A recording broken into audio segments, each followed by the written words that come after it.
Do Evangelho de Jesus Cristo segundo Marcos. Naquele tempo, Jesus se retirou para a beira do mar junto com seus discípulos. Muita gente da Galiléia o seguia, e também muita gente da Judéia, de Jerusalém, da Idumeia, do outro lado do Jordão, dos territórios de Tiro e Sidônia. Foi até Jesus, porque tinham ouvido falar de tudo o que ele fazia. Então Jesus pediu aos discípulos que lhe providenciassem uma barca, por causa da multidão, para que não o comprimisse.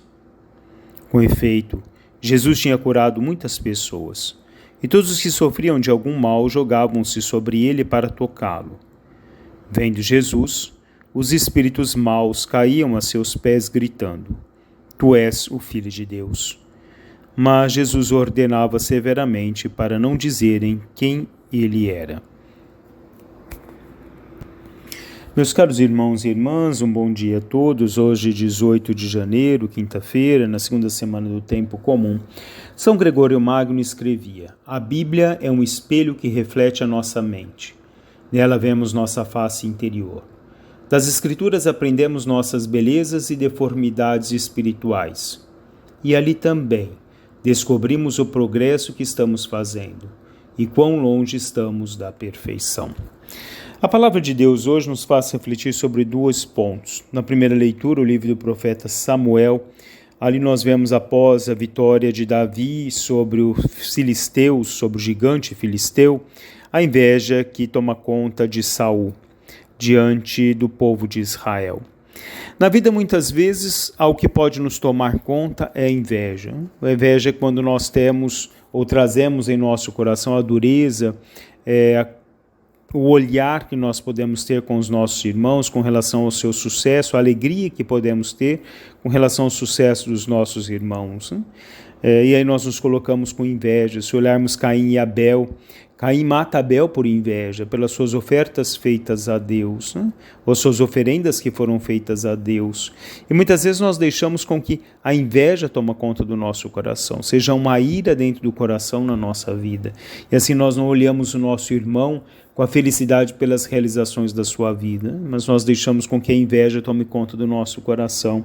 E aquele que vive Deus dentro de si, ele olha as suas deformidades através da palavra de Deus, ele tenta reformular-se dentro de si mesmo, reconstituir-se em si mesmo um homem novo, extirpando da sua vida tudo aquilo que lhe causa as deformidades do seu próprio ser. Hoje no Evangelho, Jesus se encontra com diversos doentes que eram levados a ele apenas para tocá-lo. O deixar-nos tocar por Deus nos transforma a vida. O nos encontrarmos com Deus, ouvirmos a palavra de Deus, deve transformar a nossa vida. Todos esses homens que chegavam diante de Deus reconheciam nele como Senhor da história, como Senhor da vida. Deixavam-se tocar para se transformar. Deixavam com que as suas doenças do coração, as doenças da vida, as doenças da alma, pudessem ser extirpadas, para que pudessem viver, sobretudo, um tempo novo. Os espíritos maus também reconheciam em Jesus Cristo o Senhor, o Filho de Deus. São Boaventura nos diz: agirei com confiança, esperando com firmeza, pois nada do necessário para a salvação me será negado por aquele que tanto fez e sofreu para me salvar. Assim, Deus que tanto fez e sofreu para nos salvar, nos dá a possibilidade da salvação. Quando nós nos deixamos ou nos aproximamos dele, quando nós abrimos o nosso coração a essa presença de Deus no nosso dia a dia. Esses homens conseguiam reconhecer em Jesus Cristo aquele que poderia transformá-lo. Na nossa caminhada cotidiana é necessário nós reconhecermos que somente nele nós podemos ganhar a vida. Somente nele nós temos a vida. São Cipriano escrevia: quando partimos desta vida, já não é possível fazer penitência e não tem efeito satisfatório. Aqui se perde ou se ganha a vida. E é no nosso cotidiano que nós ganhamos ou nós perdemos a vida. São nos nossos atos do cotidiano que nós ganhamos e temos a possibilidade de ganhar a vida que nós temos em Jesus Cristo. Pois ele nos diz: eu sou o caminho, a verdade e a vida. Jesus é a vida em abundância, Jesus é a graça em abundância que nos é oferecida no cotidiano da nossa vida. Chegarmos perto de Deus no nosso dia a dia, através da palavra, através da Eucaristia, é nos permitir de sermos transformados, né? É nos permitirmos de sermos aqueles que se colocam a serviço dos nossos irmãos. Santa Dulce dos Pobres dizia: o importante é fazer a caridade, não falar de caridade.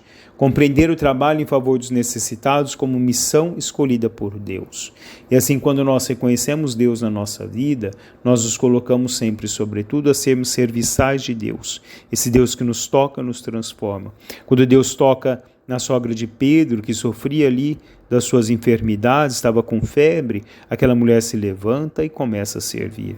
Assim, na nossa vida, é deixarmos tocar por Cristo, é deixarmos nos tocar na nosso interior, é deixarmos-nos tocar por Deus na inteireza do nosso próprio ser, para que Deus transforme a cada um de nós e nos conceda sempre a vida nova, que nós podemos ter somente com Ele e através dele.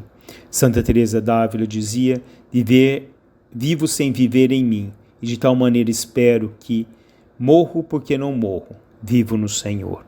Que possamos assim no nosso dia viver no Senhor e não vivermos em nós. A todos um bom dia, louvado seja nosso Senhor Jesus Cristo, para sempre seja louvado.